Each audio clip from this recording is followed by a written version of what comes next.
Okay, if everything went according to plan, we should be live right now. Again, this is China Talk. I'm going to be your host for Oscarin. Joining me on the panel is going to be Drexen from Esports 7, Kelsey Moser from On Gamers and Lol Esports, and then, of course, Hubo bringing up Paravine right there. Today, we're going to be talking about King, Snake, roster changes, and projections for the upcoming LPL and how we think everything will shake out. So let's just start it off nice and slow. We just had a third-party tournament wrap up, the NEST tournament, and of course, King took victory there. So I want to just back it up for our viewers. I'm actually going to throw this one to Hubo first because I think you're kind of our LPL or LSPL expert for as far as the Wow. panel is concerned. Who are King? Like, just give me a brief rundown. Who are they? Who are their players? And we'll go from there. I can definitely talk to you about their players. In terms of their history, Kelsey might know more. Really quick before I go into them, quick shout out to the real LSPL expert, Razzleplasm, my boy Brando, my boy Barento. I hope he's watching. I know he'll watch the VOD, but you're the real MVP, my friend. All right, so King is basically our new World Elite Academy, but I think King has a little bit more talent across all five positions, and the reason why I say this is because you never really know when watching King who's going to carry every specific game besides Lonely, because Lonely probably will not carry. Anyways, so going from the top down, top lane, Sky. I've talked about him a lot on this show, all the way starting from maybe 2 months ago when he played against EDG during the Demacia Cup, right?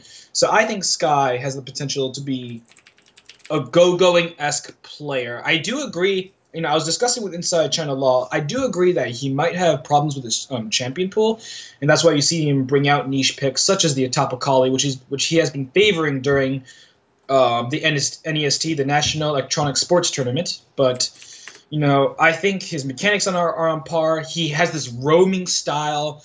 Akin to, if people watch Korean solo queue, Marin had this style during late season 3 when he was in solo queue, and Marin also played the Tapakali as well. So I really like Sky. I think he has the potential to be one of the best, if not the best, in China, and I think that he is really my player to watch, especially because China is not a region that's rampant with top lane talent. Not that any region has that much top lane talent, but in terms of how big the player base is, you don't see that many elite top laners in our region. Jungler is Lonely. Lonely has some problems. I think one of the big things is that he has trouble when operating from behind. So he doesn't know how to come back, but at the same time, when he's ahead, he doesn't really know what to do with kills because his intuition on counter jungling and his intuitions on when to try to fight the enemy jungler and trying to counter gank and find the right places to fight to skirmish is a little bit skewed. So in terms of for him to transition to the LPL, I really need to see him make a little bit more heads up plays. His team will often feed him kills, like when he's playing Rengar, when he's playing Kha'Zix, his team will often give him kills in order to get him going. So what he needs to do is learn how to control vision and how to control the rest of the snowball kills and objectives and try to turn the tide for the rest of the map. Mid laner, JS, really, really solid. Just a really, really solid player. Actually, I'm not as high on him as other people are. So interestingly enough, a lot of people think he was like the LSPL MVP or something like that. I'm not quite as sold on that. But I do think he can be maybe a top 6 mid laner in China. I don't know. Really, the jury's still out on that. Now, the bottom lane. I really don't like to talk about the bottom lane as individuals because for me, they're such a good pair, almost akin to the XQ PYL lane because they just do so many good things together when out of lane. In lane, they're okay. Out of lane, they're really, really good. The AD carry is No Heart. He's been getting better and better and better. You see significant improvement each and every game.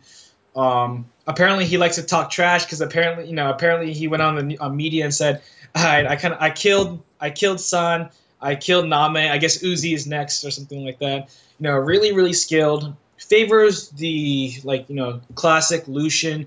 His Tristana is pretty good. His Tristana especially, he's really aggressive on Tristana, and I think there were a few times when he would be dueling players like DeanGoong or Kuro, and I thought that was really interesting to see from an AD carry player. The support, Lei, best Morgana in China. Really, really skilled player. I mean, the way he kites for his AD carry is really, really cool. Doesn't do that much initiating. He plays the Janna really well. He used to play with Morgana really well. I think his Thresh is pretty good. So those, that group of 5 players, I think they can eventually end up in the top 4 of the LPL. And of course, teams want to, the fans want to see them succeed because of, again, they're an all-Chinese team, especially in a Chinese environment that's becoming increasingly saturated with Korean talent. So, yeah. So, before I kick it over to Kelsey and Drexen, because I know you guys have something to say, Hugo did say something really key, and it's the fact that he brought up World Elite Academy. And so, kind of historic context with this is World Elite Academy was hyped up to be, better than World Elite. They were going to be this team that they cruise through LSPL. They're going to come into LPL and just completely dominate. Now, 2 things really happened to them. A, the roster that was this dominating force in LSPL that World Elite Academy eventually took into LPL wasn't the same roster. They lost Ari, they picked up UJ, their new captain and new support player, but they really fell off. Bottom tier team. I think they finished second to last, so 7th place in LPL. Why is it that people are saying that King is going to be why didn't people learn from World Elite Academy's mistakes? Why are people still supporting King? We hear a lot that, King reminds us a lot of EDG and OMG. They're dominating everything. You have OMG saying that they've never been able to take a scrim off of King, although we've talked about Chinese scrims. What about this team is different from everything that, this has happened before, and everything historically is telling us that this probably isn't going to pan out. So aggressive, that team. Really I want to start out with first of all, I want to start out why people are saying that they remind them of OMG early season 3. I think the reason why they remind people will go back to OMG early season 3 is because OMG kind of started this wave of quote unquote Chinese aggression with their early game control and their Chinese and the tower diving and stuff like that. And when you think about that movement, it's kind of OMG at the helm a little bit there. The thing about, and I will say that I think that someone messaged me. No, okay, we're good. I think really professional. Sorry about that. Wow, out of control. Super professional. I thought someone was trying to communicate something about me being an idiot, as usual. Anyway, but I want to say that they do have that early control. And part of what makes them have that early control is because King will always, in the early game, use their pink wards. They'll have pink wards deep in the jungle, and they begin using these pink wards probably earlier than most other teams that they face. Earlier than Cloud9. So, I'm not going to get into that, okay? You can have your little moment later after you watch them, but I think that they start to use pink wards really, really, really early, but the issue is, so they're able to make those plays early. They know that there's no wards there. They know that they aren't going to get punished for these dives, and I think that's what makes them really, really strong and really, really good at this kind of snowball game that the Chinese region is known for. To that extent, I think that they really struggle in the mid game because they kind of, like most LSPL teams, because I think who begin to compete in LPL, they are used to games being over much more quickly because early game snowball is so effective in LSPL. But you don't face teams like EDG, like OMG that have this practice with stalling out games and late game team fighting. Obviously, now we're going to see King get this huge buff because the meta changed, so that snowball playstyle is going to be even more effective. But the thing is that I think that if King had entered LPL before the Dragon got buffed, we wouldn't see them do as well as I think they're going to do. I think they're going to definitely start out even top 4. I'm going to give them that. But I think that they're going to need some help fixing their mid-game transition if they want to be contenders as the best team in China. The thing is, though, is that even when, maybe, correct me if I'm wrong, but we did see them play. Remember that game where Raz and I got really hyped, and then, I think King got 2-0'd by EDG or something like that. But then, and this was during Demacia Cup, and wasn't that before the actual? It was 2-1. Yeah, it was 2-1. But this is but that's what I'm talking about, right? They have really good early game control, right? And that's something that they've been good at pretty much all through LSPL. But they struggled with some of EDG's tighter control in the mid and late game. Yeah, my issue is that what it seems like you're saying is that if the meta was not revolved around Dragon, then we might not see King as dominant as they are. I think they're a pretty meta independent team because when I saw them play against King first, and they've come a long way since then.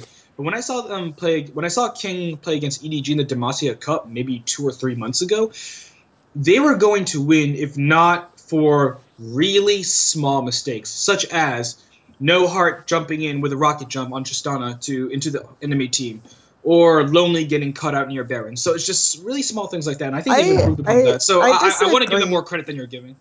I disagree. I think that their mid-game dragon control started to wane. Like they're really good at using those pink wards like early on and doing those moves, but I think that around mid-game they sort of are struggling to transition their warding. Like they put the wards in the same spots throughout the game, I've noticed. And I think that I think that's something that, like, I'm not even going to get into the meta situation. I just think that that's something that they will need to improve on to be, like, the best team in China. And I think that they are going to improve on it. I don't know how soon or if they will end up being the best team in China, but I think that I'm going to put them top 4 right now, so. I want to throw this to Drexen, and off of that, I want to ask him this question. So they're projecting that King is going to be, top 4 in this team. We have a bunch of this Korean talent, like, flooding into the Chinese market. I mean, you have players like Pawn, Dade, rumors of Deft, Dandy coming over, and yet they're like, for sure, this King roster, if Invictus Gaming shows up with Pawn and Dandy, are you still going to put them that high? No, well, see the thing is I have to give people that anticipate King to do really well a little more credit than the World Elite Academy comparison, because the World Elite Academy comparison was very knee jerky in its situation because it's something that hadn't really happened before, where there's this perception of an amateur-esque team taking over the Pro League, which obviously was very, very far from happening. But the thing with King is people had a lot more time to analyze it, and they had the World Elite Academy situation to reflect off of, and. World Elite Academy is also doing their important bracket games against King is doing their really important bracket games against teams like EDG, and still winning like fairly, I shouldn't say convincingly, but enough to show that it's not a fluke, I should say. So I am a little bit more convinced by King, but at the same time, there seems to be this thing with Chinese teams where they like perform differently based on the context of the tournament. So, like, the EDG will always win the LPL playoffs, the OMG will always do well in the regular season, and obviously we saw that EDG didn't do well at all at Worlds, right? So, it's really hard to say. Like, I would like to see King on an international floor before I do this, like, kind of overwhelming analysis of just how well they are in the context of other teams, just because there's so many different areas that they have to perform in before we can see that. But I think top 4 is possible, calling them the best team in China off of this one tournament victory, which is an off LPL tournament, which has always historically been like wacky with results and play and everything like that. A lot of people are experimenting and with different stuff, whether it be rosters or strategies or what have you. I think top 4 could be reasonable. But yes, the difference between when World Elite Academy came in and King coming in is when World Elite Academy came in, the Korean talent wasn't exactly the same credit as the S tier talent that's coming to China now. Like, it's not even comparable. Like, you can't compare the talent that came in last season to like god tier players that have won the world championship. So it's a different context. And I want to just add like some context to my statements.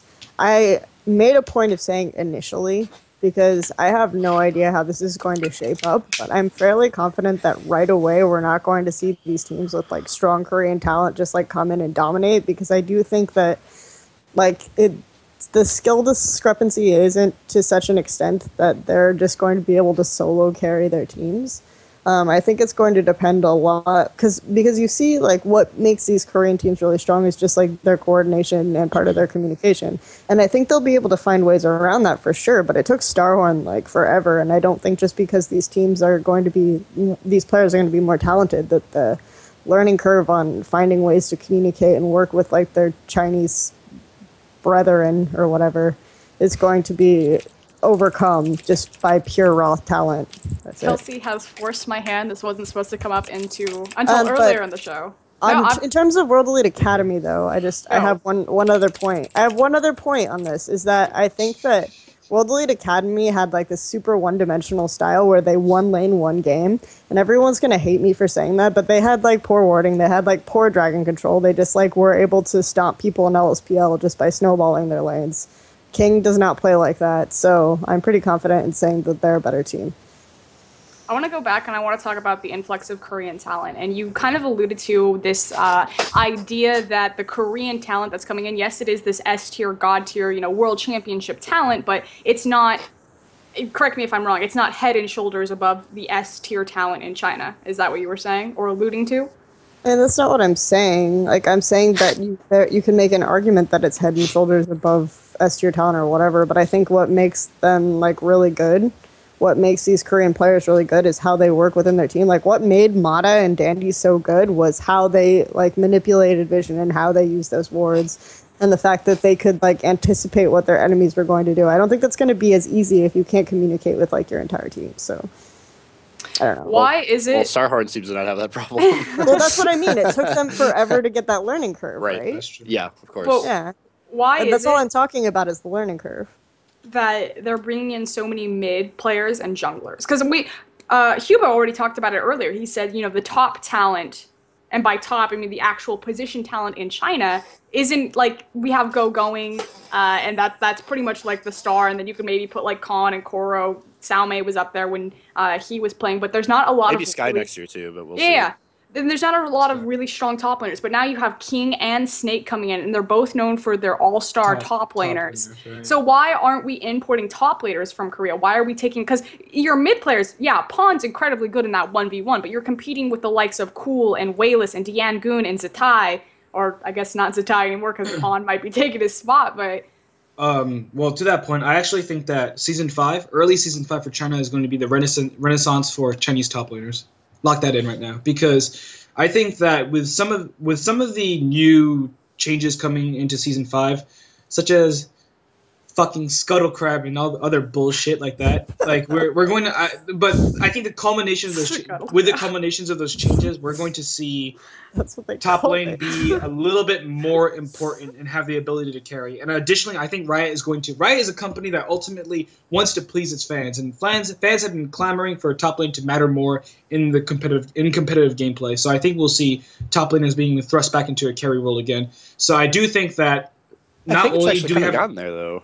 Yeah, In a the way. teleport is huge. Like Looper and Acorn and their teleport timings are pretty Well, much and the like pool, what too. define those teams. it's getting there, but it's not there yet, and that's because we haven't seen any competition yet. Like I can tell you right now that There's a difference between- in North American and EUS expansion tournaments, we will see Victor top, we will see Gnar, we will see Azir top. So we'll see those 3 champions. So yes, it's getting there, but still we can have a little bit, just a little bit more game impact for the top laners. So I do think that we'll see a lot of players come into their own in China during season 5 for the top lane.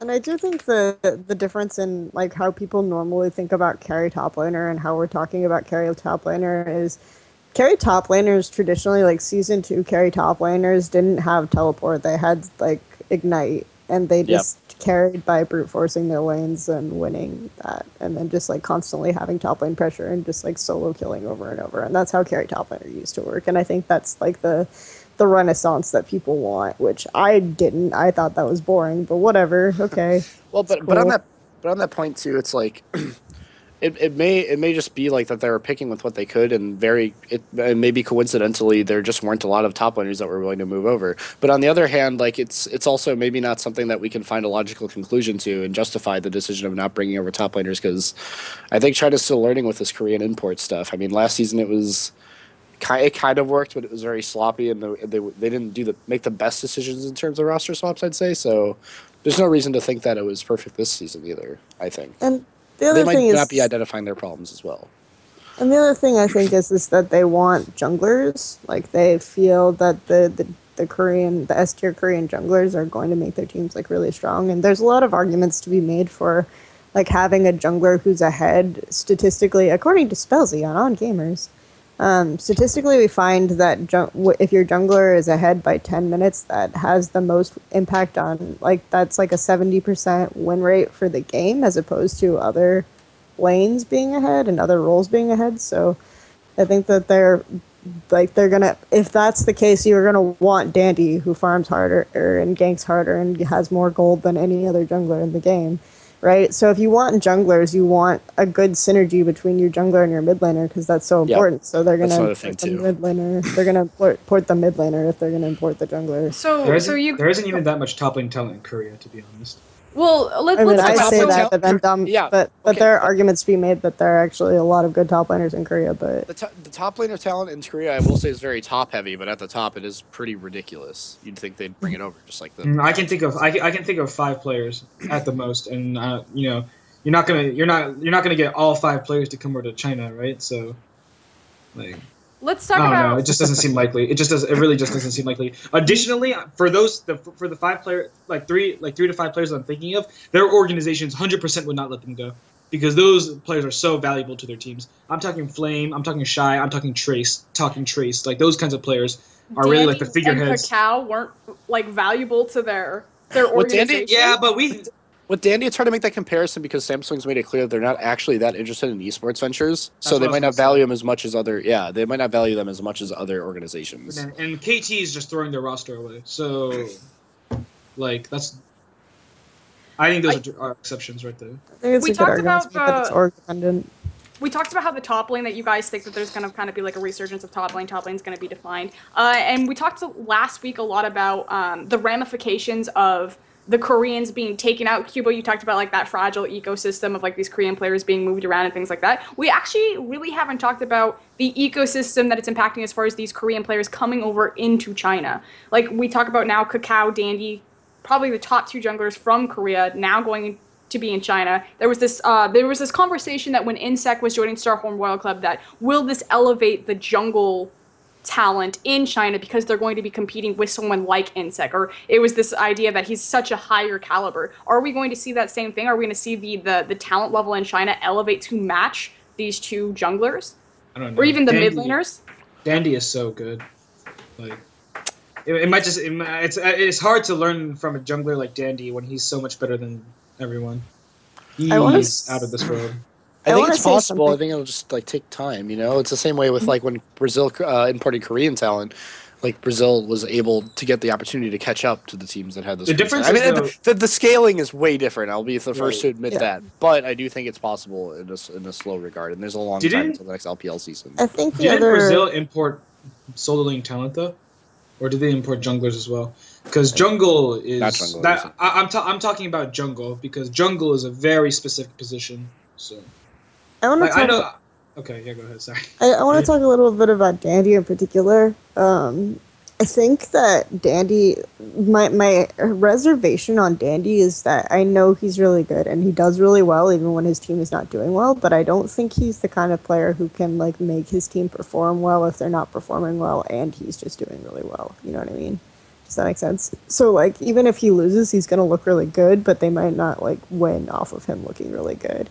So that's the kind of the thing I feel like will be difficult to adapt to, or will be. Why do you think that way? What do you think is about Dandy's playstyle? Like, give me some like bullet points to support that statement. Okay, so Dandy is known as like the counter ganking god, right? So he will be able to predict and figure out his enemy jungler's movements, and he'll be able to like optimize his pathing directly. And a lot of people will say things like, oh, he researches his junglers really hard and try to give like the enemy jungler credit in that regard, but in his interviews he'll mostly say things like, oh no, it's just like predictable.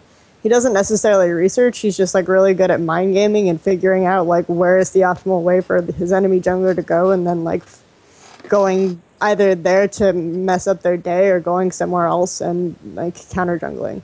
I think that kind of playstyle is difficult to make effective when your team is not on the same page.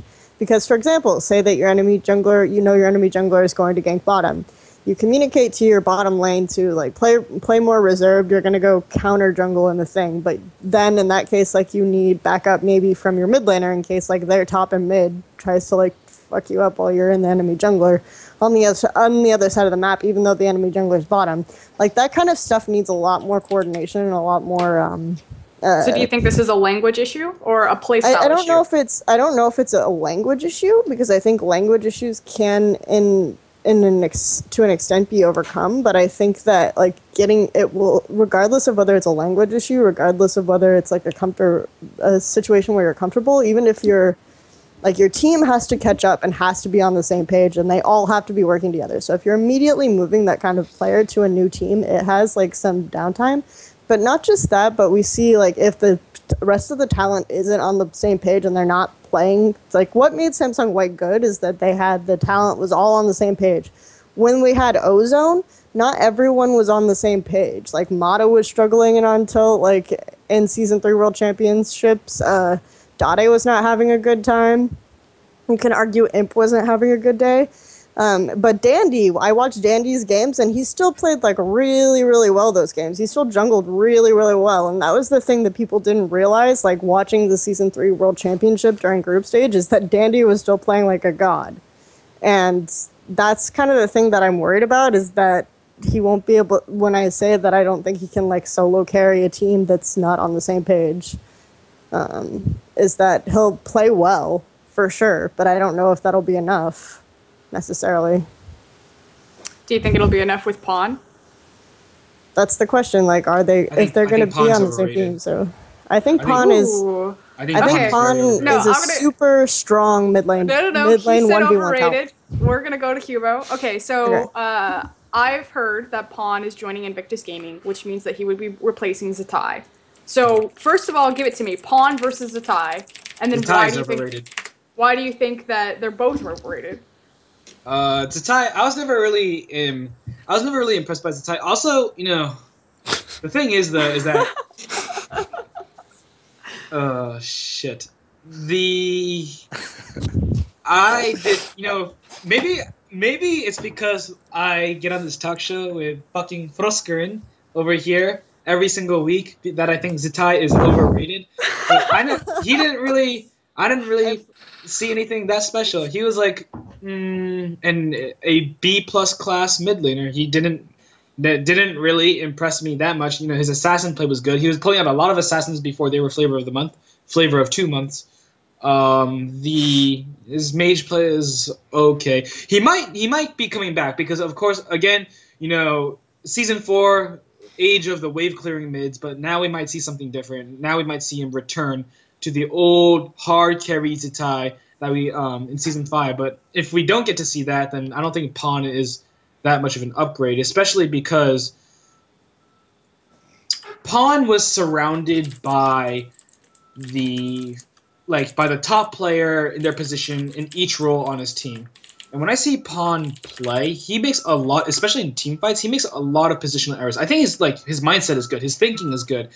But there were times when I see players like Dandy or Mata or Looper really cover for his mistakes. So I do want to see, you know, it'll be interesting to see how Pawn operates in a setting where he doesn't have as much talent in the other positions. Not saying that he's not a top 20 player in the world, because, you know, sorry, LoL esports, but he is. You know, he's a very good mid laner. He's a top 5 mid laner in the world, but he's not. I don't know. My issue was when Caster Jung on stage called Pawn like the best mid laner in the world, and that's where I have to pause a little bit and say, really? Like, when's the last time you've seen Pawn just take over the game without the help of his teammates, like something like Faker would do, or something like Dade would do, something like even Cool would do? So, you know, give me a little bit more time before we talk about Pawn and whether he's the best in the world. So, yeah. Zatai, but Pawn is better than Zatai. Sorry. Where would you rank Pawn in the? Because again, we talk about how why aren't they bringing over in China's? Where would I rank Pawn in China? Oh, yeah, first. You would put him first. Yeah. Zatai, 4th. Draxton? Zatai 4th? Wow. Yeah, for how much you say he's overrated, I'm actually really surprised that you say that. Too. Yeah. Like, I wouldn't put Zatai 4th, but I'll say that he's innovated and has an insane champion pool, and that's he has an insane champion pool. But what has that really done for him? Hasn't got an IG wins. Fucking, you know, Illusion can play Skarner all day. He doesn't get IG that many wins. Like, it's not really. Yeah, you're right. The results haven't shown. So he's just been bored. That's it. Like, he's just bored. He's just like, man. No, here's the background on Zatai, right? He's like this super young guy who started playing professionally at like 13, and then he comes from this really super rich family in Beijing. So we talk about how like the organizations and the owners are rich, but Zitai's family is like pretty wealthy. And he's kind of just like goofing off, and he's been doing it for like 4 years. So even though he's 17, he's mentioned in passing that he would consider retiring. Like, he's bored and he has like a life outside of gaming. Like, he has a fallback. I feel like a lot of these Chinese pros will stick to it in an extent unless they get a streaming contract, which obviously this is very relevant right now. Um, until, because they don't have anything to fall back on, so they like have to make it big. There's no exit plan, but like Zitai is just kind of goofing off. And so I think that's part of why he'll never be like the S tier talent that he in theory could be, because of his massive champion pool and his mechanical skill. But he's just like bored all the time, I think, probably. Rank the mid laners, Kelsey. Give me the top 5 mid laners. Are we including Zitai or not including Are Zitai? we including Zitai? Are we including Pawn? You can include, if you think you would put Zitai in the top 5, you can include him. And include Pawn. My thing with and Rookie. I'm gonna rate Pawn like not number 1, but I'm gonna explain why first. I think Pawn is really strong as a 1v1 player, but I have never been impressed with his team fighting. And I don't know. Maybe so literally what Hubo said, what Soldra said 30 seconds ago. No, I didn't hear you invoke team fighting once. Bro. I said team fighting. What? I didn't did you hear not it hear it? then. But I've been saying, this is how I feel about White in general, though. I think that they are really, really good at controlling. Like, okay, they get along with King, except that they're 10 million times better at what King does than King is. Is that they just like snowball out of control, so that they don't even have to worry about some of their like sloppy team fighting. But wait, rank the mid laners. Okay. Top 5, go. I'm sorry. Go. Okay. Gut instinct. Drexen, I'm you're next. still going to put Cool. I'm still going to put Cool as number 1. You, Frost. I hate it too. Like, Drexen and I have to be like fucking poked with pokers. Wait, we're talking about only China? Only China. Okay. So, but Pawn and I'll still Rookie are put in Cool as number 1. I'll probably put Pawn as number 2. I'll probably put DeanGoong as number 3. And I'll put Wayless above DeanGoong. Oh, rude. No, DeanGoong's better than Wayless. Just a little. DeanGoong's so good. DeanGoong is number 4. DeanGoong is too crazy. Okay, I'm sorry. He's half too crazy. of those but he has to be hype crazy videos are DeanGoong styling on Wayless, just like killing Wayless over and over again. Number 5. DeanGoong has UJ on his team, dude. Like, come on, how much worse can you get? I'm sorry, but number 5, like, okay. JS probably. I guess. What? I don't know. Like, JS. I need to see more of JS. You're not gonna put you on that list? I guess I'd put you at number 5, actually. Yeah. Such a consistent performer. Yeah, but like consistency. He's really consistent at what he does. That's the thing. I feel the same way about Pawn, though. Like, I feel like Pawn and you are both really consistent at what they do. And they're like really smart in certain things that they do, but they need like more dimension before I make them like the best players in the world. And I feel like obviously Pawn is better than you, but I feel like consistency in this case is like, especially in the Chinese environment, is like if a girl tells you you're like a nice guy, like, oh, thanks, I guess. Like, there's nothing else about you. You're consistent. You're a nice guy. Just sucks. That's some teams' like number 1 problems is just consistency. Even Name didn't show up on the world stage. If he had just been consistent, things could have changed. So I understand what you're saying. Like, it's expected that you should just be consistent. That, you know, that shouldn't be something that you're special at. I'm just really consistent. But that's not even in China. That's a huge problem internationally. For me, in the Chinese context, that's like a gold star. To be consistent. Like, that's huge. I feel like that's the number 1 problem of pretty much every single Chinese team. We talk about how King, like my thing with, King isn't going to be dominant because they're not going to be consistent. Okay, no one is consistent, Kelsey. Just like, let's get that out of the way. There is no Chinese team that's consistent. Like, there isn't one. So being called consistent for me is like, oh my god, someone give that guy a medal, please. For the love of God. I'm looking it's hard not to be consistent on wave clearing mids.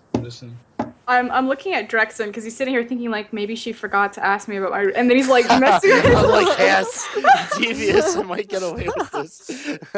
No, okay. So you want me to rank? She said what Kelsey said: Cool Pawn, DeanGoong, Wayless, and I don't know who you put on there.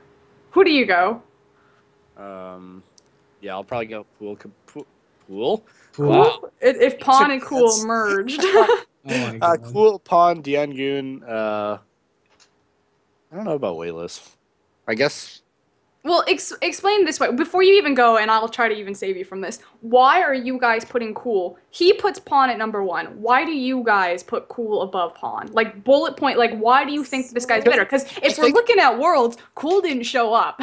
Pawn won the championship. I think for me, it's a really close decision I have to make. Like, I was gonna put Pawn first, and then I thought Cool, just because like I feel like Cool has shown up at his peak performance more often than Pawn has. Pawn showed up at Worlds, and it's not like he's a bad mid laner in Korea by any means, but the amount of times Cool has like 1v5 for his team in comparison like to Pawn, I don't know. That's like the conflict I'm having with that decision, because yeah, like if it's so hard to explain to an audience that might not regularly watch LPL, but the fact of the matter is that Cool, like even if he wasn't perfect at Worlds, he also wasn't bad at Worlds by any means. If you consider like the encompassing every game and analyzing it that way, but just specifically from LSPL, like or LPL in the history of Cool, he's always been at the top of his region.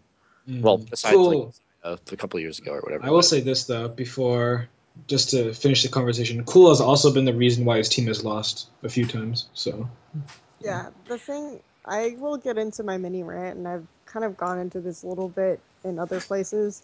I feel like Cool and Loveling's synergy is so good that it's gotten to the point where it's like codependent. And it's like, so if one of them screws up on one thing that they just like expect the other person to do, both of them like have really awful games, and team OMG loses off that. And so it's like when Hubo was talking about JS and No Heart, for me it's almost impossible to talk about like Cool and Loveling at this point as a separate entity. Like I'm really curious to see because No Heart and Lay. Yeah, AD sorry. carry support. Yeah, who did I say? JS, Said the the mid. mid. Oh, okay, sorry. No Heart and Lay, yeah. It's really hard for me to talk about No Heart and Lay. You to talk about No Heart and Lay separately, it's really hard for me to talk about Cool and Loveling separately, because I feel like watching their games, if Loveling doesn't ward this one place at this one time, like Cool will feed. If like Cool isn't pushed up in his lane at this one point at this one time, like Loveling will feed. Like if I don't know. It's really, really frustrating sometimes to watch. But I think, which is really, really interesting, so I'll just talk about this briefly. On his fan page, Cool has said he has not re-signed with OMG yet. And he has to think about what he wants, which that doesn't say he's not going back to OMG, but he also said that he wants to play S5. So if he goes on to another team, I'd be really interested to see like how Loveling and Cool perform like without each other on the same team. Yep. I have one more question before we close this out and go to a commercial break. You guys both mentioned DeanGoong, and even Hubo chimed in and said that DeanGoong was good. Again, talking to an audience that may not watch LPL like religiously, they probably, no one's even like the West, they don't even know who DeanGoong is, and we're sitting here saying he's a top 3 mid laner in China. So tell me, who is this guy? Why are you guys so impressed with him? The fucking crazy motherfucker. DeanGoong is like Everything people love about UZI, like put it in a mid lane role. Yeah. That's exactly. actually a really good That's actually really good. I was trying to compare a player. Are there any other mids that are like DeanGoong? Not really, and also I think people have this like, I mean, he has a huge following. Like his stream numbers are absolutely obnoxious. That's was because watching he him just stream is last on night. stream all the time. Like he's Yeah, he 24/7 streams I have on to stream. talk about I don't know if this guy streams with Young Glory at all, but like, nah, this guy's stuck on a low ranked team and he crushes other mids. It's awesome. He was streaming last night, and I shit you not, I was watching this with Kelsey. He was like smoking a cigarette, talking on the phone, playing Riven in mid lane, playing Oriana, and like dumpster. It was like the weirdest thing I've ever seen. He like turns around and starts He was talking like to ordering Chinese food. I know. He was ordering food. Like as soon as he thought he was gonna die, he just like tabbed out of the game. He's like, "Well, I'm dead anyway. Better order this whole duck to be delivered to me." Yeah, he was DeanGoong, like, he had like 2 HP. He had like 10 HP left, and someone was coming at him, and he just like tapped out. I was like, what? DeanGoong reminds me of Faker when Faker first came onto the Korean scene. That's how talented DeanGoong is. Like Faker, obviously, there's only one Faker. Like let's be real, but the way DeanGoong can play so many different champions and carry on all of them is really fucking amazing. Like, this guy can play anything. His mages are okay. His mages are just like, his mages are okay. His assassins and like his game controlling mid laners are fucking out of this world. Holy shit. Like, what is this guy? This guy must be on some kind of drug, dude. Like, you know that movie where you take that drug and suddenly like everything slows down? It's like I'm watching that because he will DeanGoong will Dreads? always come out of trades, yeah, on like with like one HP left to die when he kills like the other mid laner. Like, he's so good. Really good knowledge of the game, incredible level of team fighting. Um, Good patience. Laning is excellent. Can control the game. Can run an enemy team into the ground. This guy is the complete package when he wants to be. Then he like, I don't know, maybe like smokes some crack and then fucking like just like dives like by people, you know, because he just doesn't give a fuck. Like, I don't know. DeanGoong's really entertaining to watch. I think if you put him on a good team and in a structured environment where they said, okay, let's pay you a lot of money and we're gonna demand that you carry us to the World Championships, then I think he can be the next Chinese Faker. Like, that guy is so good, and we haven't seen anything yet. I promise you, we haven't seen the best of DeanGoong. I think the best is going to come season 5. This guy's going to be really good. And the punchline, of course, is that his team finished last at LPL. But Yeah. with that, we will go to a commercial break.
So if everything went according to plan, we should be back from our commercial break again. I shouldn't have to tell people this is China. This is China Talk. I got Kelsey Moser, Drexen, and of course Soldier here joining me with his I don't even know what that is. I think it's a pilot. I'm the pilot, bitches. He's We the are pilot. no longer live from Korea. No That was longer another thing. live from Korea. Fixed For the it. last month. We've just been in Korea this entire time. So now, doing back the after the show, rankings. we're doing the rankings. We're gonna do projections, and how we're gonna do this differently. Of course, it's really hard for us to say, like for sure what's going to happen. But I want you guys to project. Everyone's saying that King is going to be a top 4 LPL team. Project who are going to be my top LPL teams. Include any of these rumored roster changes. Pawn, Dandy, Cacao, Rookie, things like that. And just tell me, what is this going to look like? Talk about Starhorn Royal Club, because Starhorn Royal Club has been actually really quiet. They were supposed to show up in the NVIDIA Gaming Festival. They chose at the last second to step out of it. We really haven't seen or heard anything from them since they participated in the finals of the World Championship. And historically, this is where Starhorn Royal Club hits the eject button, completely removes their entire roster, starts from ground zero, and Uzi carries them to the World Championship again. So, I actually thought that's what would happen, but my source, no. I'm pretty sure that in second, Zero are staying with the Starhorn World Club organization. Even though I did hear that Zero get a few offers. I did hear that Zero got a few offers from other organizations as well, not necessarily inside of China. So rankings. So, do I go first? I'm sorry, I didn't even hear the rest of the question. Yeah, go first. Give me the top 5 teams. Okay, I'm the fucking pilot of this this Korean-Chinese hybrid plane. It's Korean Air. We're flying business class right now. I picked up Dandy and Imp. I put them on business class, flying them to China. Here's where we're gonna go. Okay, assuming I'm on the plane. Assuming that Dandy and Pawn end up on Invictus Gaming. Which they probably might not, but we'll have to see. The first place for the regular season, at least. This is for the regular season, okay? Yes, regular season LPL. Who is taking first? First place, OMG. First place is always going. My vote is always going to be OMG, as long as they keep Cloud on the roster. If they are indeed bringing in Shiny and replacing Cloud, then I'm not. Already left the org. Oh, he has. Then I'm going to assume that Cloud's going to be there, because that's literally the best iteration of OMG that organization has ever had. So to be clear, you're saying going top, not 80 carry. Going top. Going top, Loveling jungle, cool mid, San 80 carry, or Deft Kappa, and Cloud at support, okay? So that group, first place. Second place, Edward Gaming, with Name. Yeah, still Edward Gaming with Name. I was actually really impressed by their performances in NEST. Maybe if they don't have the jitters, then I didn't watch the games today. What about FCZF and his possible retirement? He has said on stream that he's going to retire. Clearlove has signed on for season 2. Recently said that he isn't retiring. Yeah, that's what I heard. So it's up in the air. I don't know. I feel like if he does stay, he's staying for Clearlove. Yeah, I mean, what I've heard is that FCZF will stay and Name is not going to get replaced. So with that lineup, I think you can get second to LPL. Just really, really consistent play. They'll drop a few games, but they'll win most of them. Name looked really good during NEST. I was like, where is this Name during the World Championships? This is really interesting. But hopefully, they're able to, get along and fucking get second place. Third. You're not going to put Starhorn Royal Club first? Aren't they the best team in China? No, absolutely not. I'm not going to put Starhorn Royal Club. Third, probably Starhorn Royal Club. Yeah, I think they're just a really inconsistent team. I want to see how the Season 5 changes impact Starhorn Royal Club. Because OMG and EDG, to me, are patch-independent teams. Do you think that there is growth opportunity for Starhorn Royal Club? Because everyone's saying, Corn Cola, they're awful. If they just had good solo lanes, that Starhorn could go all the way. I mean, obviously, everyone's like, Uzi Zero, Insect's fine. That's like a core of your team. I mean, is there growth for them to improve? I mean, you already know how I feel about Corn and Cola. I think that there's a lot more talent in the region and that they could have utilized a bunch of other names in terms of trying to find a mid laner and top laner to play along with your 3 superstars or whatever. There's growing talent for anybody. Drexen can come in and play in the LPL, and he has opportunity to grow, right? Like you always can Thanks for the come. spoilers, Hugo. God. Damn it! Now they know who the new Star on World Cup top laner is. Yeah, what up? Now we know who the newest Korean import Your is in iPod? China. iPad? Oh my God, Hero! That's He's like awkward. doing a drug deal. I'll I'll trade you my iPad for my textbook. No, okay. So he projects that it's going to be Star Wars World Cup 4-3rd. He already said that he thinks that Kink is going to be the 4th place team. What do you guys say? Who are you putting as first? Look at this pause. He didn't even immediately go into OMG. I think OMG is done. I I'm sad about it. want to go OMG just because their talent is so good if they get their shit together. Like, really. I feel this has been the cry of OMG since their existence. It's that everyone... They need a sports psychologist. Yes, please. Hire me. I don't actually have any credentials, but do it. But I'll do it. I'll do it anyway. It's better than I'm so the part fucking that they bad. have. Holy shit. I'm sorry, guys. I had Did to you take get him his care of iPod?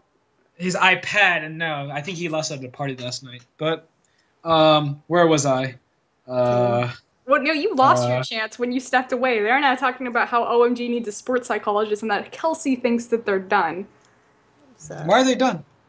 I feel like they're done because I just feel like they hit like this roadblock that they're having trouble getting over. Where they have this roster that's literally magic, but they can't get it together. They just can't. They have a roster that could be the best in the It's world, true. yeah. It has to be wearing on them. Their roster is like magic. It's pretty much magic at this point. It's like I haven't seen a roster this magic since like SK Telecom. But T1K. teams have stood the test of time as far as like not finding results. If you think about how long Fnatic's been together. Yeah. That's true. I mean, No, we but haven't, I'm not saying I think they'll disband. I just feel like they're not going to be number one anymore. Yeah, they're going to be number one. I Oh. feel like they'll be number one or number two. Yeah, they'll be So decisive. Yeah, no, they'll be number one. Why, And Kelsey, that's- why do you think that that's OMG unfortunate. won't be number one? Like, do you think that this is Because just going to be like a mental feel block where they're going to take themselves? Like who's the gonna mental, I surpass feel like them? their mental and emotional state is just gonna like tank. And we don't even know if Cool is gonna resign. Like he's thinking about not resigning, and if Cool doesn't resign, I feel like that could be like the end of OMG. Because they'll probably just put Shiyung back, and we'll have a split. Except this time, people will realize how to play against him because he only has like one champion he can play. So, yeah. Okay, I have something interesting. Okay, let me redo my rankings. Number 1, Team King.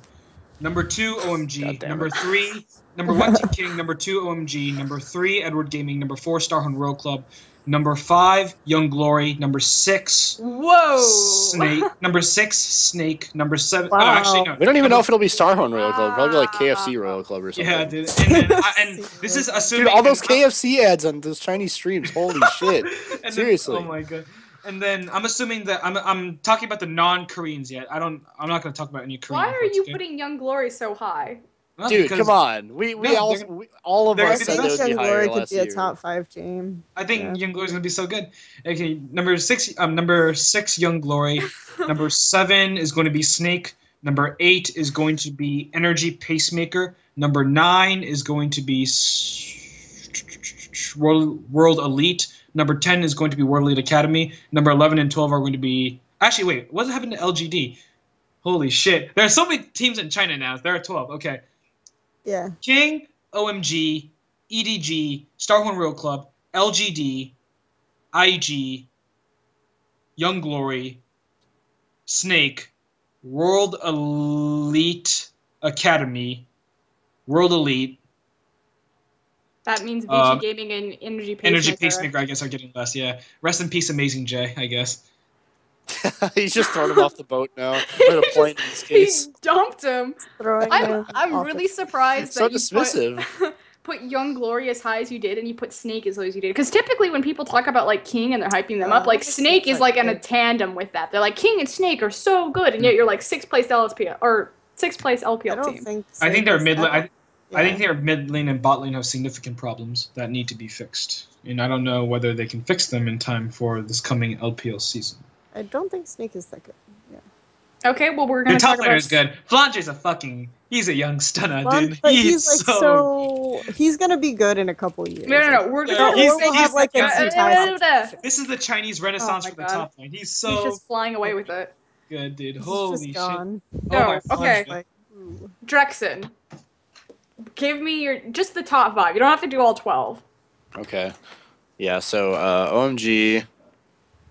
I want to. God damn it! Why am I dumb? I want to believe, but I shouldn't. What do you want to believe? I want to believe that OMG like actually hits their potential, this is man. their I'm a year. CLG fanboy. You don't know how long I wait and how patient I am. Are you don't still know, on man. that? You I don't think that know. if this isn't OMG's Yes, I'm still a year, CLG fan. If that's what you mean by are you still? Are you ready for counter It's torture. logic gaming? If you know what I'm saying. It's happening. But yeah. Guys. I don't want to put. I think it's too knee jerky to put King near the top, so I'm not going to do that yet because Jerk your knee, motherfucker. people felt the same pain with Willied Academy, despite the fact that I guess King is more strategical. But Strategic? shut up. I'm I trying to make break words. myself of that. See, I make put Woodland terrible. Academy dead last.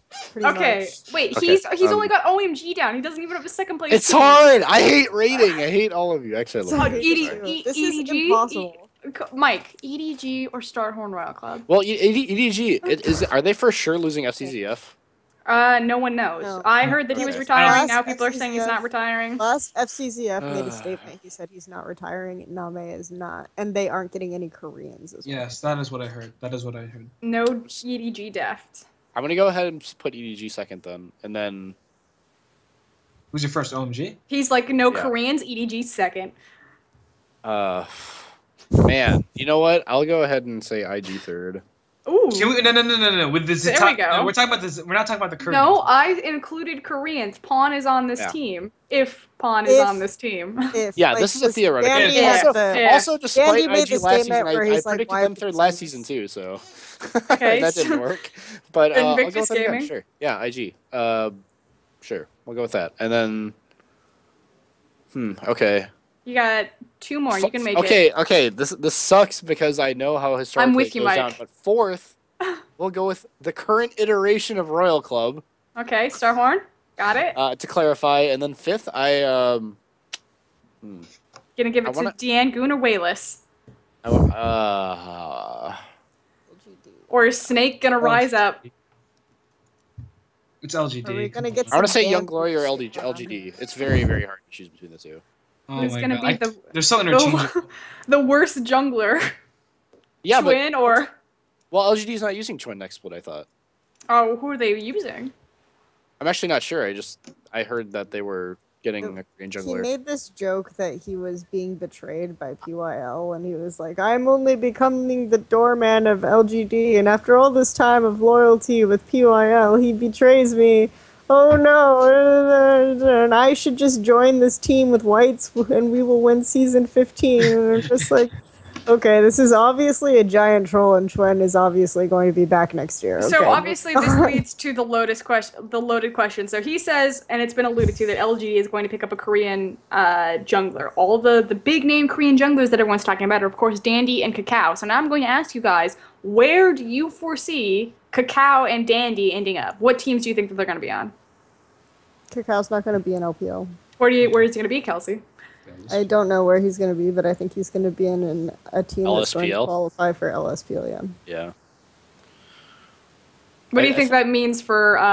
Let's talk about this because I know that Hubo also might have wanted to go on this tangent.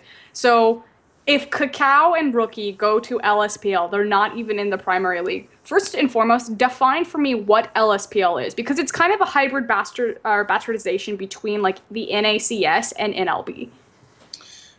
League of Legends secondary professional league, the LSPL. Basically, if you're in that league, you're considered a pro because amateurs are the ones even below LSPL. So for all intents and purposes, LSPL players play like pros. They have their own stream, their own everything. And it is also run by Tencent. As similarly as now there's NLB isn't going to exist anymore, right? So the Challenger circuit, whatever fucking dumb idea they have for the reserve league or something like that. Which, if we get the chance to talk about that, I kind of do want to talk about it. Explain how stupid it is. it's basically Didn't going they to say be, that's there's going to be gonna run be a with by challenger OGN. What? Didn't they say there's going to be a challenger league and not a reserve league necessarily? Well, Whatever. there is going to be. We'll talk about it later. But anyways, so it's LSPL for all intents and purposes is the league right below the LPL, and some people even call it the third best league in the world. Even though I don't want to go there. I really don't want to go there because I think that those people might be disrespecting the Western teams a little bit too much. Now, LSPL, the reason why a lot of people are talking about the LSPL is because there are a bunch of big teams entering the LSPL or trying to qualify for the LSPL this season. Teams that were formed this past season, such as OMG2 and EDG Future. Both of those teams have notable Koreans, such as Lyra, and then Fire Lolly, just a bunch of Koreans. I don't even get into it. I don't even remember which Koreans were on which teams. So there are notable Koreans on those teams, and they're looking to get into the LSPL and eventually qualify for the LPL as well, I presume. And it looks like the level of that league is going to be enhanced greatly. The funny thing about the LSPL is that maybe 2 years ago, there was a huge step below the top. Like there was like World Elite Academy and the Young Glory, like the rest of the fucking shitters or something like that. Like especially at the bottom. But I think this year the balance of the league was definitely a lot more spread out. It was really competitive this year. We saw teams like even like amateur teams like fucking like how many times have I seen DeanGoong Club go to the round of 16 of some random ass tournament, right? Yeah, So, and like, he's not even like yeah, in so LSPL, right? right, so or like MD or something like that. So a lot of these teams are trying to get into the LSPL and be really really competitive. So I think it's going to be a really really fun league to watch this year. And if you're interested in finding a lot of Chinese aggression League of Legends, you might be interested in tuning into the LSPL, If you're which gonna I may have be linking on my Twitter. potentially like OMG2, Hang Club, EDG Future, which EDG Future actually did pretty well in NEST qualifiers. Like they made it really far. There's the League of Legends team Newbie. Oh, Dota fans? No. Isn't that the team that won the International 3? But Yeah. I just wanted to like The emphasize most boring this finals ever. Holy shit. because obviously there's a lot of drummed up interest in looking at LPL in China as a region due to the fact that you have so many like S tier Korean players coming over, like top talent. And a lot of the top talent isn't even going to be in the primary LPL region. I feel like that's almost going to be really confusing. We only really know about Kakao and Rookie for like Rookie, Kakao and Rookie are the ones who seem to be like they're going to be in LSPL. That's I mean that's Kakao. That's a pretty I know, big... but I'm just saying that like we don't know where the rest. Supposedly Dandy and Pond are going on IG. See, like if you made me pick a team that I would want to see Deft on, I would put him on YG. I think that would be perfect, but I don't think YG has the money for Deft. Oh my god, that would be amazing. That would be so Holy perfect. Shit. But who's the shitter on YG right now? He's not that good. Shinlong. Zhenlong. He got.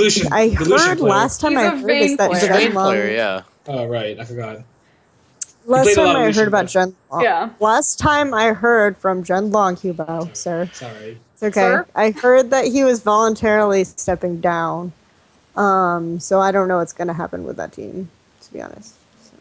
Let's talk about salaries. But I don't know if they have yeah. Okay, we can talk about salaries. We're going to talk about salaries because you just brought it. We're using this as a segue as Young Glory wouldn't be able to afford Deft. So let's talk about salaries. Kelsey, that article on Gamers recently just broke about the streaming salaries.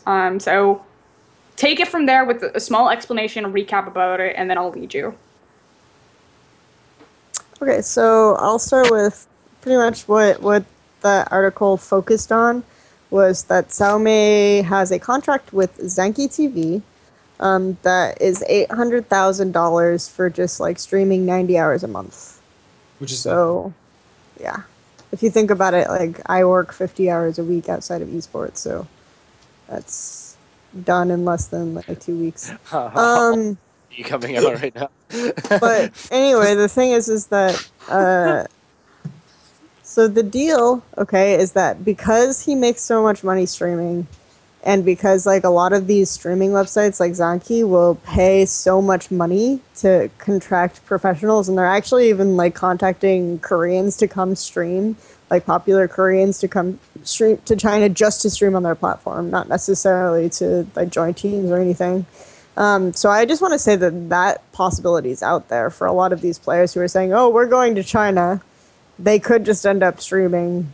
I don't know. That's kind of weird, but the situation is like that they have these high contracts, and because of that, that is forcing the organizations that employ these players to pay the players a lot more. And we're not talking about like, okay, suddenly they have to pay them an extra like $2 an hour or whatever. They're paying them from, it started out like at the start of the year, they said, oh, we would talk about like $2,000, $3,000 a month salaries. Now we're literally talking about like $300,000 a year salaries for like all the players. It's like kind of a baseline, and it's not even outlandish to offer them like more than that. I want a clarification before you continue with this. Are we seeing these numbers because there's competing streaming brands in China specifically? Why do we not have this in North America or in Korea? Why is this something that's Chinese specific? What is causing these contracts to be so inflated? Is it the multiple streaming platforms? That's part of it. The reason why I would be hesitant to go that way is because it's not like these organizations are offering the Chinese players $300,000 to $350,000 a month, $350,000 a year. And I presume you'd want to target Chinese players with the streaming contracts, right? Wait, the Chinese players? No, not all, like not most of them. No. Why are you saying they aren't? I said they aren't. Why are you saying that they're not offering the Chinese players that much money? Because not the same level as the Koreans. I mean, that's what. Why are you saying that? Like, what evidence do you have to suggest that at all? I don't know. That's just what people have told to me. So maybe I'm wrong. Yeah, I mean, I've been told that like by people that Uzi makes more money than Insec. I've been told by people that like the Chinese players make a ridiculous amount of money, and they were talking about if a player is good enough, and this article is like Dota 2 focused, and they're not employing Koreans, they will pay them like $300,000 at least. Like, it's not just the Korean players, and I think that's what people are missing. I was talking about like the average Chinese player, not like Uzi. Well, yeah, not the average Chinese player, but like the famous players. If the player is famous, like if the player will pull in, and if like the website. If Zonky TV, like I'm pretty sure that GoGoing and Cool and Loveling, if they wanted to, could make pretty bank. Like FCZF and Clear Love would definitely make bank if they retired. It's just about popularity. It's not about whether or not they're Korean, right? That's the difference. Yeah, she got like really intense on that. Yeah. No, it annoyed me because I feel like this is a perception that people have that like, oh, the people are just going to pay that money for Koreans because the Chinese are shitters. No, it's like based on popularity and how much they could get if they retired from the organization. The perception is that the reason why these players are getting money is solely because you could offer contracts, like they could offer streaming contracts to like whatever. Yeah, no, you're probably right. I'm like what I'm saying is that these Korean, like on the general, if you're importing a Korean into the region, you better be paying them you better be paying like lots of money, because there are alternatives out there, specifically in North America and even in Korea. I know some organizations that would be willing to pay pretty like good dollar to keep them in the country. So Jackson? Yeah. So before I say anything wrong, I just want to admit that I'm ignorant on the subject for the most part. So if I say anything, it's mostly going to be just from my opinion. But he's like having to put out like the buffer. He doesn't want Kelsey to like send it, like the flame shield. Please, No, shit. but, I don't know. I need to hide behind the body of Jackson. Anyway, no. The thing is, like, yeah, there's heavy competition between streaming companies and teams, and those are all mixed match. Like, it's between stream and stream, team and team, but it's also stream and team.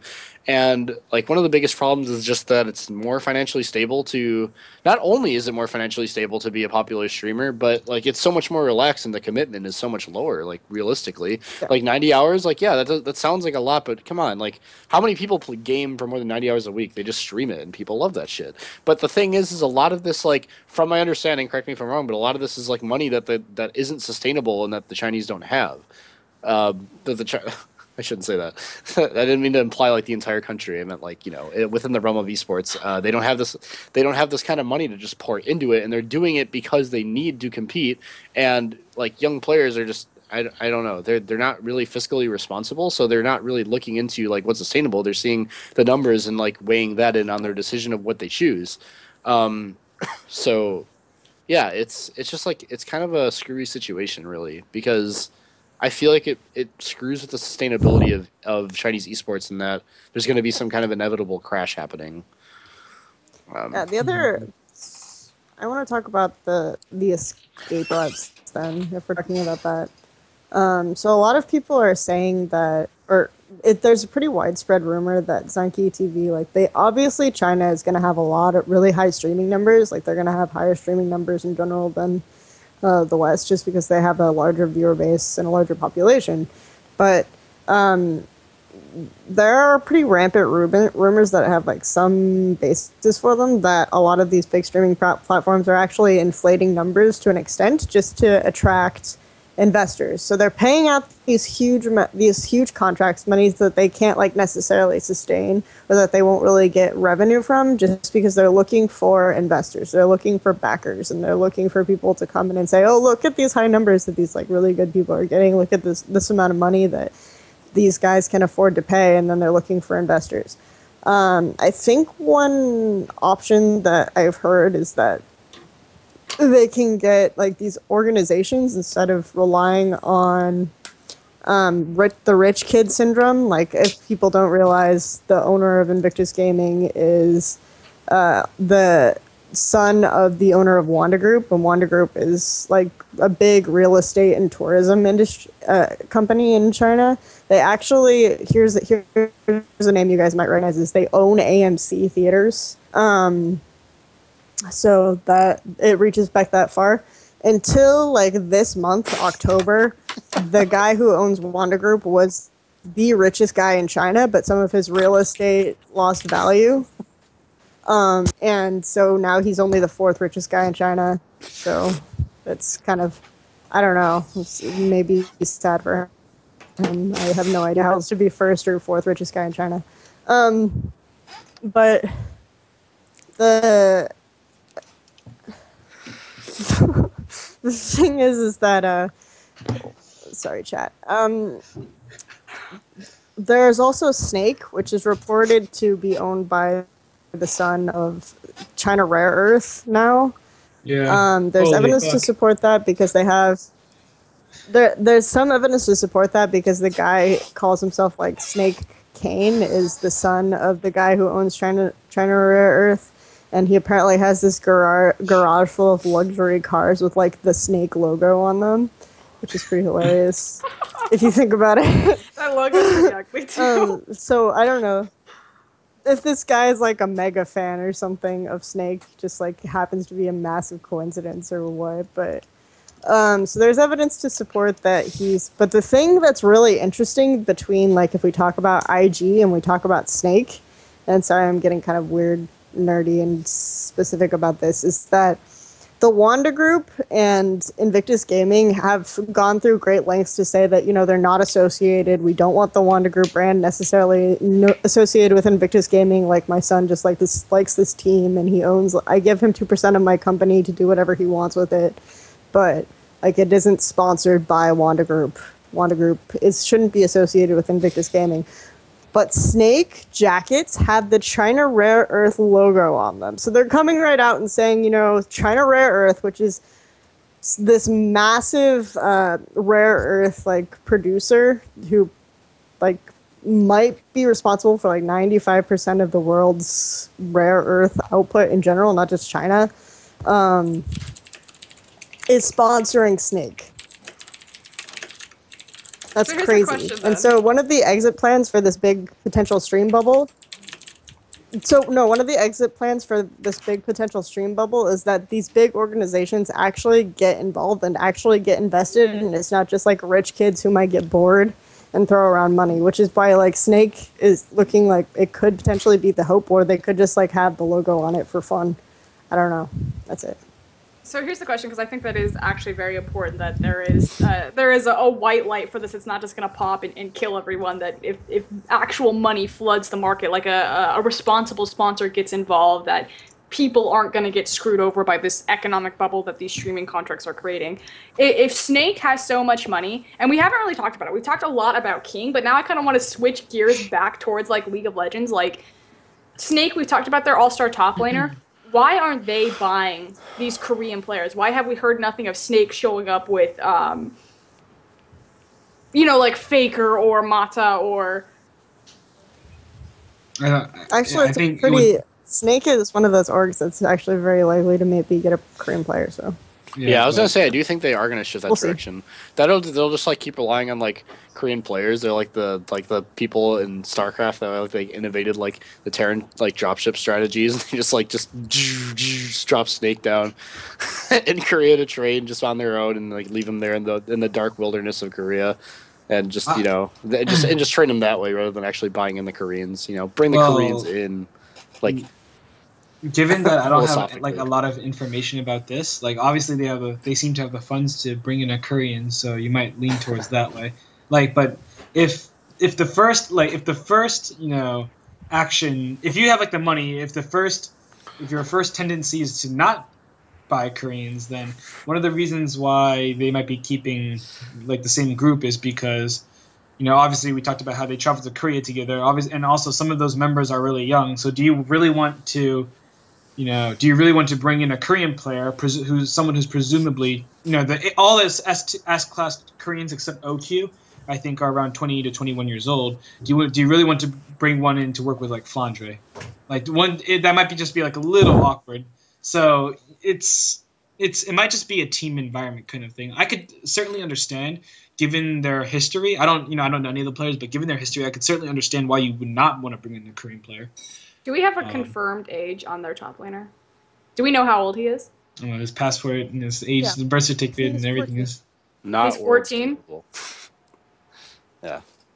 I guess. Flandre for Worlds, guys. I mean, he might be 15 by now, but it is confirmed that he's 14. So. He's like those Olympic gymnasts that are like, I don't know, like he like just trained to play LoL. Like they like stretched his fingers out so that he could like reach all the keys. Like, They really broke quickly. his And hands. we know that. I'm pretty sure their 80K is also underage.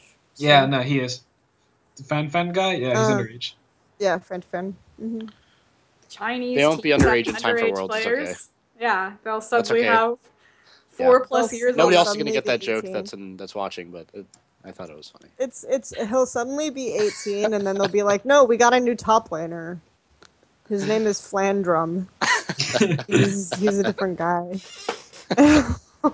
Nah, dude, what they'll say is like I don't know. they'll make it to Worlds. Changed his name. They'll make it to Worlds, and the Flandre will use the tried and tested model. He'll say, David Beck, like, please, my sister just died, and I really need to go to the Worlds to compete. So please let me compete in this tournament in order to honor her memory. I have a terminal illness, and all I want to do illness. is go to Worlds. You guys are so mean to Aaron. I'm asking Make-A-Wish Foundation to put me at World Championships. Please let me in. That's the only way that they're gonna make it is if Make-A-Wish Foundation steps in. Also, apparently, Brandon Beck has a brother named David now. Okay. Yeah, we're wrapping it up. So I feel like we've gotten to the point where we're just like having an inside joke. Yeah, Okay. It was like an. Do we want to extended take your side joke questions, or episode. are we just gonna wrap up? Do you guys want to say anything else as far as the article salary scandal? I mean, we gave the talk floor to Kelsey, but Is it a do you guys have scandal? anything to put? Well, I don't know if this. I went on kind of a rant. Sorry. Yeah. As Kelsey so dearly illustrated there, I guess I have no fucking clue what I'm talking about. The only thing that I will say, though, is that there's a reason why all these Koreans are moving to China. There's a reason why, actually, that all these Koreans are moving outside of Korea in general. Like, the Korean environment is getting really weird. The thing I do want to say, though, is that, first of all, these moves have been in the works for a really long time. They've been in, like, I think a lot of players knew about the organizational changes, the structural changes to Korean League of Legends, Professional League of Legends, since March, okay? So I do want to say that. Secondly, I would like to think that even if Korea had no plan to change their structure and had retained the original OGN format, MLB, 16 teams in the group stages, blah, blah, blah, blah, blah, blah, and had retained that structure, I still would like to think that a bunch of Koreans would be migrating to China. This isn't because of the Korean structural changes necessarily. This is because of the way League of Legends has been growing in China, and now they're at a point where they're going to start offering. Now they're at a point where fucking like China Rare Earth Metals is coming in and buying, like buying teams in order to play in League games. So it's getting really big, and I definitely don't want to allocate unnecessary blame to Kespa or to Riot Games or whoever made those changes, even though the league format is kind of not very smart. So yeah. And I want to say one thing about bubble economics, which is true, is that like there's an opportunity cost to, even though it's all going to implode and crash, like you could still go there and make $1 million in a year and then leave while everything is on fire. Like there's a huge opportunity cost to not taking advantage of and participating in this, even though it's going to implode. So it's not like as simple as saying, why are they being so dumb and going to China when they're young and dumb? It's no, they can still make a lot of money before everything sinks or everything implodes. If it does implode, there's still like a lot of exit points, as I stated. Anyway, okay, the one thing I want to talk about though is King. I don't think King is getting Koreans, and that's Yeah, they're all I'm not. saying. Wait, hasn't that been like announced, like publicly announced? There's this huge rumor that like people in the West seem convinced that King like keep combining King and Snake and thinking that like I think they're very different teams. King is also rich, but I think they are not interested in Koreans because they know they have something like good right now for now, and I know they are publicly like interested in scrimming.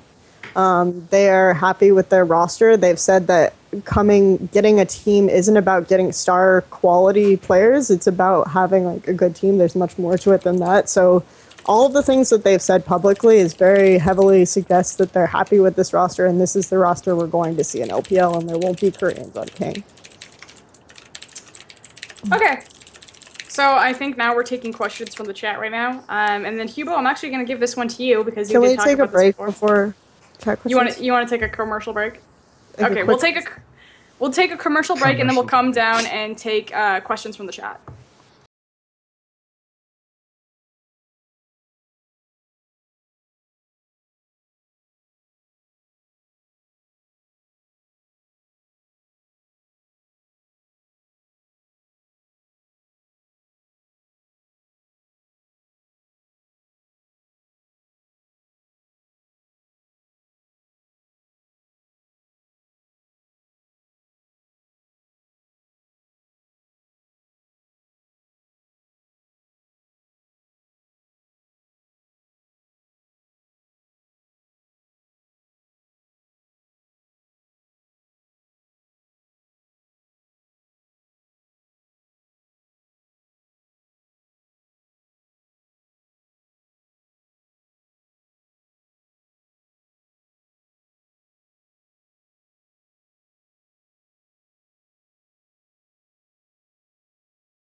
Thank you, Jackson, for the helpful countdown right there. Again, we are back. We're in our last segment here. We're going to take questions from the chat. And again, I'm here with Drexen, Kelsey Moser, and Soldier. I'm your host for Oscarin. So the first one we got, I don't know if you guys have answered this in chat, so I'm just going to read it off because it's in my Skype conversation. Are you guys doing LPL English once LPL starts? And please consider streaming it at NA time instead of China time. Who wants to take this one? That's my favorite, but I don't know how to take it. Okay, go ahead, Soldier. I've actually, just to maybe give you guys a little bit of like the inner workings of LPL EN. I used to be like really heavily involved with the production because, of course, I used to be a caster before I was I got just struck out. I was betrayed, stabbed in the back. I basically got Robert Oland, just out of this organization. So, R.I.P. Soldier. Anyways, I've actually suggested, getting it. Fact of the matter is, no one will ever be happy until we fucking have 2 people in China looking professional, whoever it may be, casting the thing. And right now, it doesn't look like that will happen. It's just that's the reality of the situation. Also, if you think our casters are bad, go fuck yourself. No, I'm joking. Please still come to watch our broadcasts, but don't. No flame. That shifted tone. No, but okay, then no. May I?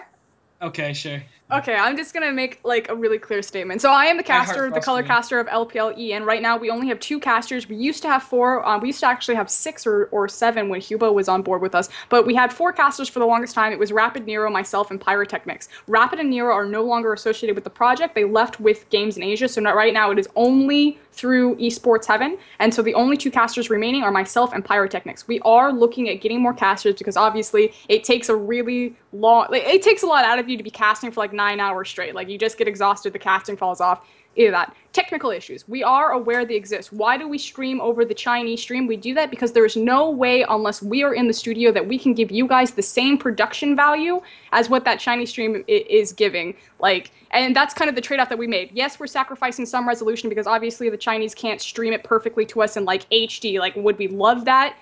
Obviously, but we would rather sacrifice, some of the resolution for the fact that you can see the player's face, you can see them sit down, you have the stats, it comes out on the screen. As far as in-game resolution, we do have access to the Tournament Realm client. Why is LPL EN so miraculous as far as what it's done with Twitch? It's because we've actually gotten Tencent's approval to stream over their broadcast. It's not like we're doing this without Tencent knowing. Tencent is working with us. We have the Tournament Realm access, so hopefully when we fix out those technical issues, we'll be able to stream the actual games themselves in HD and then kind of stitch it together with casting over the Chinese broadcast. So you'll be able to see the game in HD, so you're not watching pixelated and holy fucking shit, that's really pixelated, who am I watching? As well as see the Chinese players and their faces as they come out of the game. So those are the plans for LPL EN. We will be casting the LPL once it starts. The reason why we didn't cast the third-party tournaments is because we don't have the rights to do it. We're not just going to go and cast over streams. That's illegal. And again, the reason why we were able to cast over LPL is because Tencent gave us their blessing to do so. We're not paid to do this. Yeah, they gave Garvey the blessing, and Garvey bestowed us the gifts of God. Garvey handed it down to us. But that's where LPL EN is, and this is how it works. It's 3 people. We started out with 8 viewers when we first started casting this, and the last, I think, playoffs we had 40,000 viewers. So as far as just an accomplishment, it's grown leaps and bounds. We understand that streamline production quality is important, and that's what we want. We want the highest possible stream. If they gave us a chance and called us up like, hey bitches, you want to go to Shanghai and cast LPL? Fuck yeah, I want to go to Shanghai and cast LPL, but it's just not on, it's just not on the table yet. But we're working with it, and we would rather get support. We have no problem with criticism from the community. Obviously we understand that these are what you guys want and we're trying to give it to you. But there's a difference between just take it away, give it to Riot, as opposed to, if we tell them what to improve on, that makes an easy list of a check mark of, okay, I need to improve on this, do this, and this, and this, and that'll make our audience happy. And that's all we want, is we want to give you guys the best LPL stream and make the audience happy. And that's my thing. That's... there might be an English stream for LSPL. We don't know yet. I don't know. Well, I guess that's a feature. That's something in the future too. Maybe if we don't do it, then Raz and I will go full guerrilla warfare and might do a stream. Razzleplasm and I might do a stream ourselves. So we'll talk about that as well.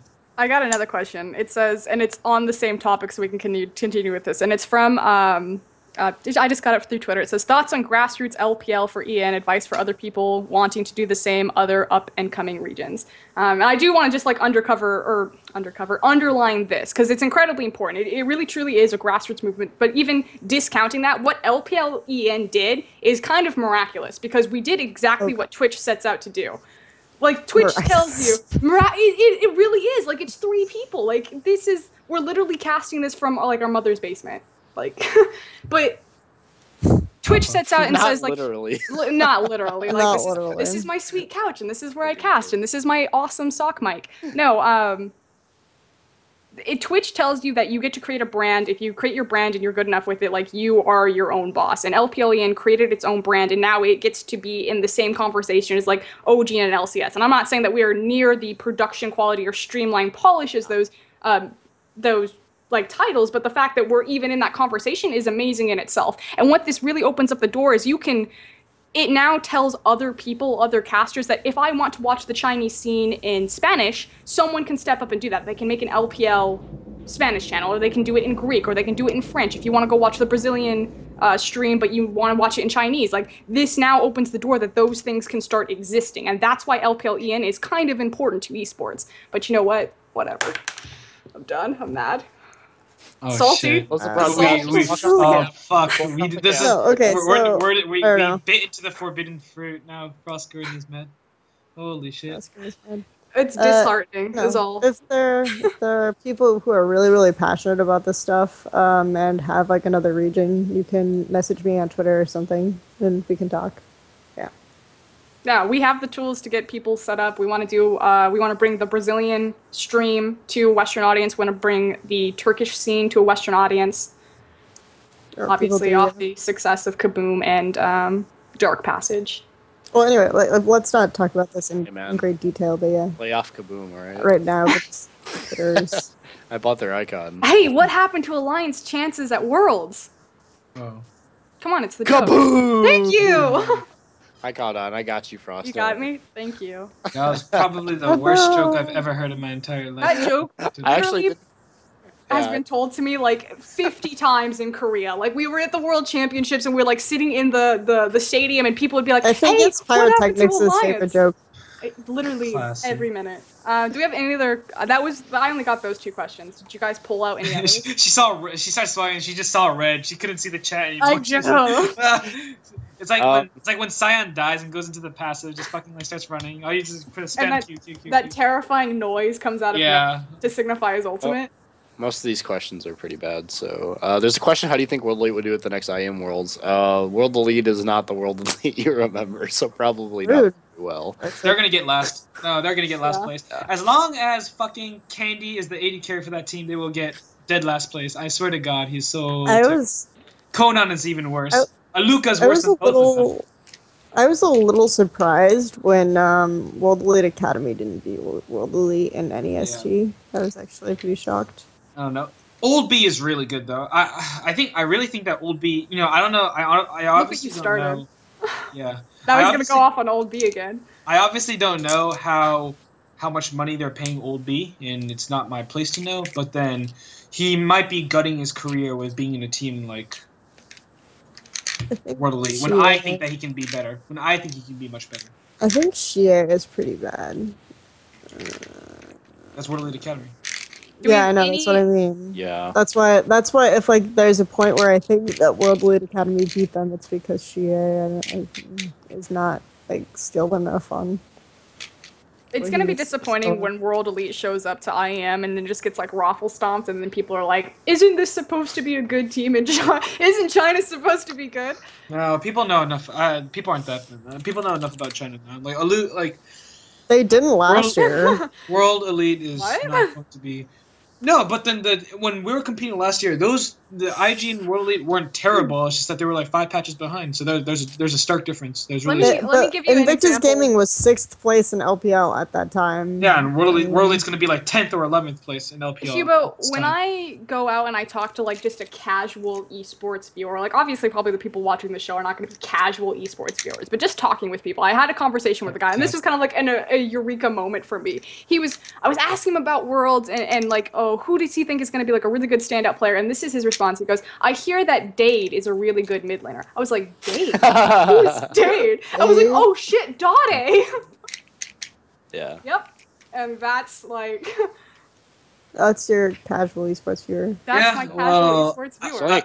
I like to give I like to give people a lot of credit, and I think that. Well, and we're not saying that they're stupid. We're just saying that they aren't like super. They're not like researching really hard. Who's going to be and that's fine. In a last if place this is like team obviously we're on a talk show with like, and we're spending extra time like talking about this, and we get up at weird hours of the night to watch China talk, and that doesn't, because we're super invested and super interested, and other people are like, they like watching the games and they're enjoyable, and I think that that's like a valid way to consume esports as well. Like I don't do it obviously, but you know, whatever. Do we got anything else? There's only a couple more. Question: relative strength of China. Second, they proved it 2 years in a row. Next question. Why doesn't Worlds have a 3rd or 4th place match? I don't know. I want to forward this to Riot because OMG versus Blue would have probably been. I would have enjoyed that. Yeah. It would have been entertaining really to watch. I think It's OMG really annoying that we keep not having these when they're always like potential great matchups, and I don't know why.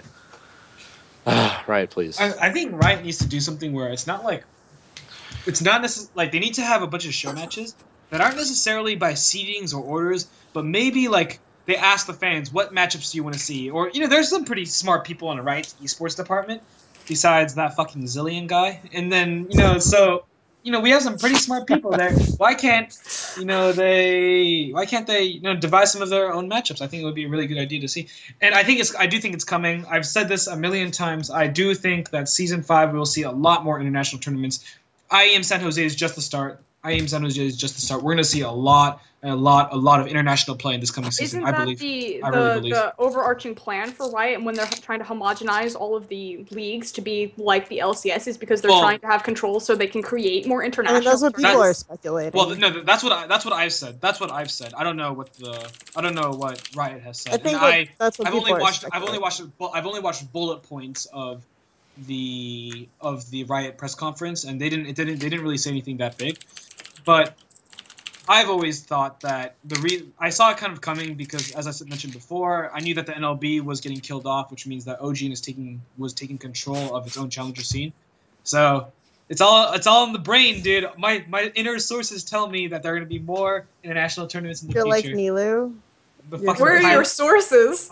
Your sources are telling you. I'm really sad that my sources were correct, guys. I'm so sad. Yeah. Okay. Thank you, Nilu. Thank you.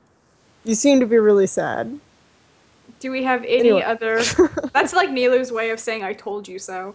Do we have any other fan comments? Or not fan comments, but questions. Chat questions. Can China theoretically be a better region than Korea? I don't think we're there yet. No, they don't have the infrastructure.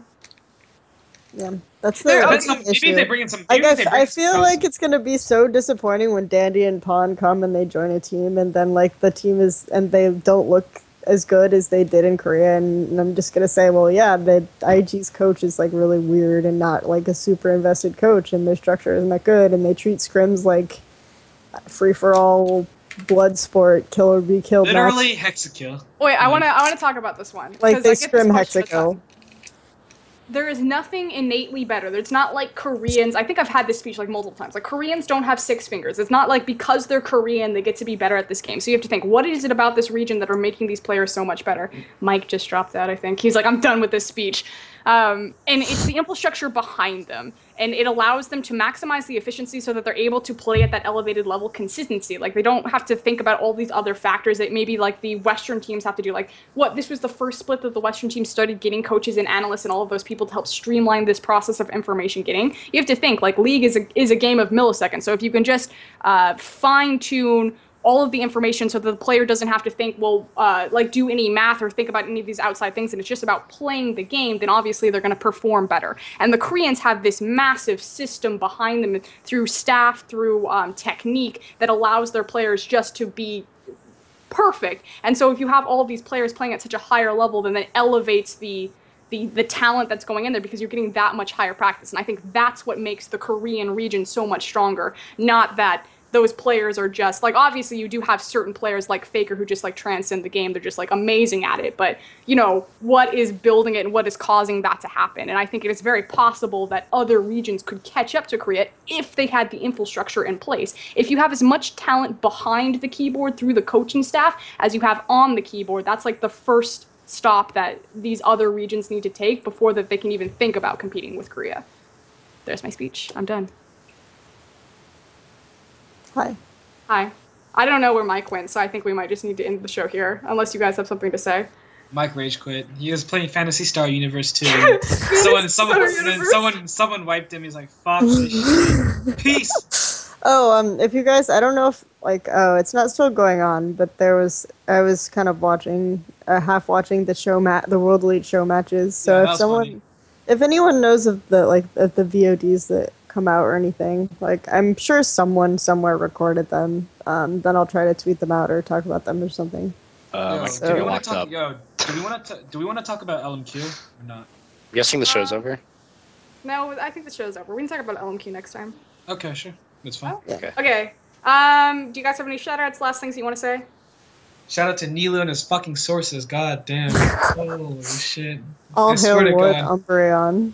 Oh my God. Shout out to Twitch chat for making another episode entertaining. You know, I often get resident sleeper when I listen to Kelsey for too long.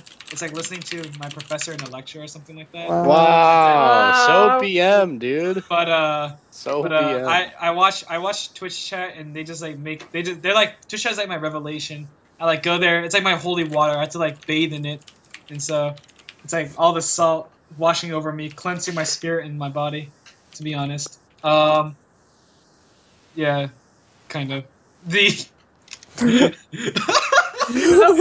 of God. I'm bringing down. Shout out Mr. Contini. to God, aka Adam Contini, who is the omniscient viewer behind the window. Oh my that's God, so that was good. funny. Thank you. Kelsey, shout-outs, go. Oh my God. yeah, okay, Oh my so God. I did my Adam Contini shout out.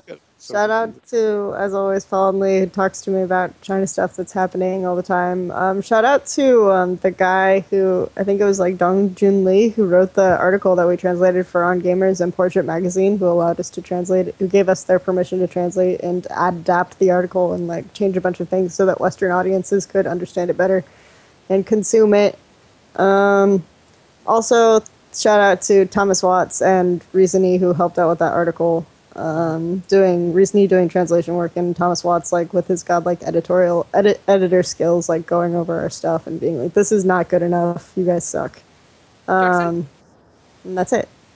Jackson? Yeah, just shout out to our panelists again. Always enjoy the company of you guys, and additionally, just shout outs to Esports Heaven. Thanks, do Elements. stuff there sometimes. And also, man, I'm kind of weak on shout outs, I think. Shout outs to viewers for tuning in. Generic. There you go. I'm We gonna need to go into a custom shout out game. I'm gonna go and shout out LPLEN for all of the amazing work that they do, bringing LPL to the That makes West. sense. Wow.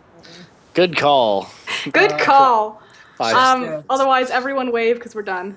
Wait, Right, one more. see Shout outs to Thorin for literally being the topic of our Twitch chat. Peace.